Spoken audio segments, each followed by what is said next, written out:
किसी भी पेशेंट का किसी भी पर्सन का ईयरवे चौक कर गया है, पेशेंट पैनिक हो सकता है, पेशेंट शॉक में जा सकता है।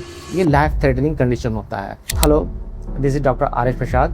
फर्स्ट एड के बारे में हम लोगों ने बात किया था प्रीवियस वीडियो में।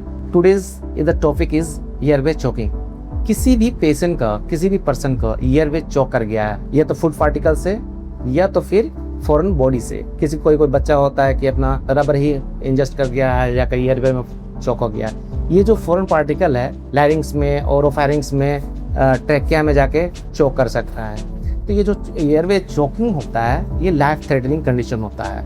ये दो तरह से हो सकता है, आइदर पार्शियल या तो कंप्लीट चोक हो गया। अगर पार्शियल चोक होगा तो पेशेंट का कुछ एयरवे सांस अप एंड डाउन होगा, पेशेंट को कफ रिफ्लेक्सेस आएगा और स्टिडोर हो सकता है, ब्रीजिंग साउंड आ सकता है, पेशेंट पैनिक हो सकता है, पेशेंट शॉक में जा सकता है, पेशेंट कंफ्यूज हो सकता है, पेशेंट का चेहरा जो है कि ग्रेइश या ब्लूइश हो सकता है अगर ज़्यादा सीवियर हाइपोक्सिया अगर डेवलप होता है तो। अब हम लोग इसकी बात करते हैं कि किसी भी पेशेंट को अगर ईयरवे ऑब्स्ट्रक्शन हो गया, ईयरवे चोक हो गया है, इससे हम लोग फर्स्ट एड करके किस तरह से उसका लाइफ हम लोग सेव कर सकते हैं, उसका लाइफ को हम बचा सकते हैं। इसके लिए 3 चीज़ें हैं जिसको हम लोग कर सकते हैं। पहला चीज़ जो होता है हम लोग हिमलिक मैन्यूवर बोलते हैं। दूसरा होता है हमारा बैक थ्रस्ट या तो बैक ब्लो हम लोग करते हैं। उससे हम लोग कोशिश करते हैं कि फॉरेन पार्टिकल या तो फूड पार्टिकल जो है हमारा ईयरवे से निकाल सके।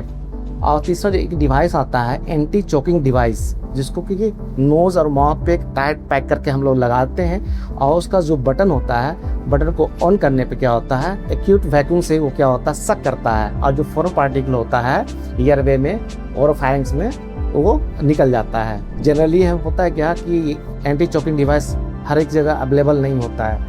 घर में, रेस्टोरेंट में, होटल में, कहीं भी सिचुएशन अगर इस तरह से आता है तो उस कंडीशन में हम लोग क्या कर सकते हैं, तो उसको हम लोग एक एक करके जानेंगे।